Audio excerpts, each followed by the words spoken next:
વર્ણિવેશરમણીય દર્શનમ મંદહાસરુચિરાનનામ ભુજમ પૂજિતમ સુરુ નરોત્તમૈર્મુદા ધર્મનંદનમહં વિચિંતય.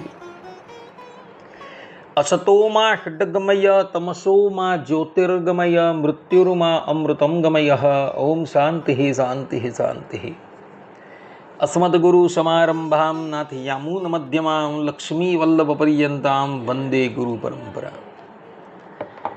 આજની જ્ઞાન સભાની અંદર પધારનારા બધા જ ભગવત ભક્તોને વેદાંતાચાર્ય, પુરાણ ઇતિહાસાચાર્ય, એમએ ફિલોસોફી શાસ્ત્રી રાકેશભાઈના હેતપૂર્વક જય સ્વામિનારાયણ.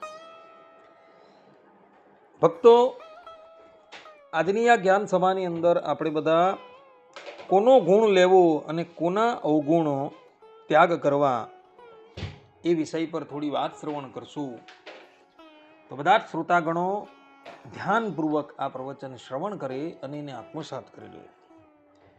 તો મનુ મહારાજ મનુસ્મૃતિમાં કહે છે કે આચારો પરમો ધર્મ, અર્થાત કે આચાર એ સર્વોત્તમ ધર્મ છે. અને વશિષ્ઠ ઋષિ વશિષ્ઠ સ્મૃતિમાં કહે છે કે આચારહીનો ન પુનંતિ વેદા, અર્થાત કે આચારહીન મનુષ્યને વેદો પણ પવિત્ર કરી શકતા નથી. અને એટલે માટે આપણા ઋષિ મુનિઓએ આચાર પર ઘણો ભાર મૂકેલો છે. અને એ જ ઋષિ મુનિઓ, અને એમાં પણ અસુરોના ગુરુ શુક્રાચાર્ય શુક્રનીતિના તૃતીય અધ્યાયના 67મા શ્લોકની અંદર કહે છે કે શત્રુરપી ગુણાઃ ગ્રાહ્યા ગુરોસ્ત્યાજ્યાસ્તુ દુર્ગુણાઃ, અર્થાત કે શત્રુના પણ ગુણો લેવા જોઈએ અને દુર્ગુણો ગુરુના પણ ત્યાગ કરવા જોઈએ. આપણો કોઈ શત્રુ હોય અને એની અંદર કોઈક ગુણ હોય તો એનો એ ગુણ ગ્રહણ કરી લેવો જોઈએ, એવું શુક્રાચાર્ય કહે છે. અને જેણે આપણે કંઈક જ્ઞાન આપેલું હોય એવા ગુરુમાં કદાચ કિંચિત કોઈ દોષ દેખાતો હોય તો એ દોષને ક્યારેય પણ ગ્રહણ કરવો જોઈએ નહીં. ગુરુ શબ્દની વ્યુત્પત્તિ કરતા શાસ્ત્રોકારો કહે છે કે ગુકારસ્ત્વ અંધકાર સ્યાદ ઋકારષ્ટ નિરોધક, અંધકાર નિરોધિત્વાદ ગુરુ રીત્યપી ધીયતે. અર્થાત કે ગુરુ શબ્દમાં જે ગુ શબ્દ છે તે અંધકારનો વાચક છે અને રૂ શબ્દ છે તે તેના નિરોધનો વાચક છે.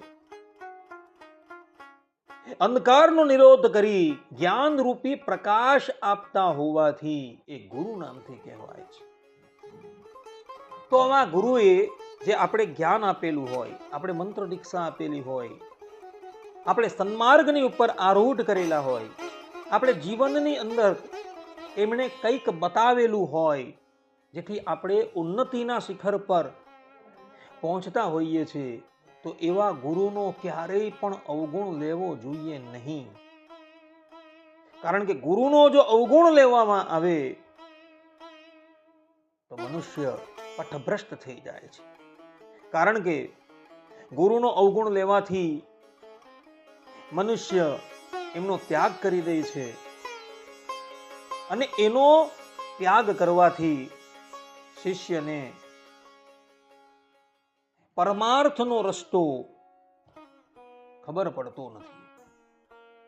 માટે ગુરુના જે અવગુણ છે એ અવગુણનો ત્યાગ કરવો જોઈએ. કોઈ પણ મનુષ્ય પરિપૂર્ણ રૂપે સર્વગુણ સંપન્ન હોતો નથી. સર્વગુણ સંપન્ન કેવલ ને કેવલ એક શ્રીમદ નારાયણ ભગવાન છે. બાકી બધા જ મનુષ્યની અંદર કંઈક ને કંઈક દુર્ગુણ રહેલા જ હોય છે.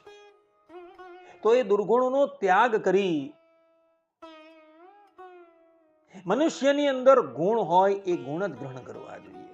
આ સંબંધમાં શ્રી કૃષ્ણ ભગવાનના જીવનનું એક ચરિત્ર અવલોકન કરવા જોઈએ છે. એક સમયની વાત હતી, ભગવાન શ્રી કૃષ્ણ અને અર્જુનજી રથ ઉપર સવાર થઈને કોઈક સ્થાન ઉપર જતા હતા. માર્ગની અંદર એક કૂતરો મરેલો પડેલો હતો અને એના શરીરમાંથી દુર્ગંધ આવતી હતી. અર્જુનજીએ તો એને જોઈને પોતાનું નાક બંધ કરી લીધું. પરંતુ શ્રી કૃષ્ણ ભગવાનને એ કૂતરામાંથી પણ એક ગુણ દેખાયો. ભગવાન શ્રી કૃષ્ણ અર્જુનજીને કહે છે, અર્જુન, આ કૂતરાના દાંત કેટલા સુંદર છે, એકદમ મોતીઓ જેવા છે.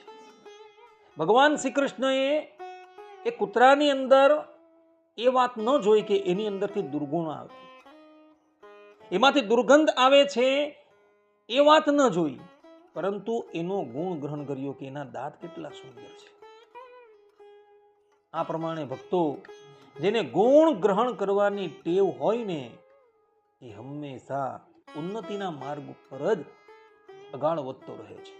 અને જેને અવગુણ ગ્રહણ કરવાની ટેવ હોય ને, એ હંમેશા અધઃપતનના માર્ગ તરફ જ આરૂઢ થતો હોય છે. એટલે ભક્તો, હંમેશા કોઈક મનુષ્યમાંથી કોઈક ને કોઈક ગુણ ગ્રહણ કરજો, તો જ તમે જીવનમાં અગાડી વધી શકશો. આટલું કહીને હું મારા પ્રવચનને અહીં વિરામ આપું છું. સર્વે સંતુ નિરામયઃ, સર્વે સુખીનો ભવંતુ, સર્વે ભદ્રાણિ પશ્યન્તુ, મા કશ્ચિત દુઃખ ભાગ ભવેત. અસ્તુ. જય સ્વામિનારાયણ.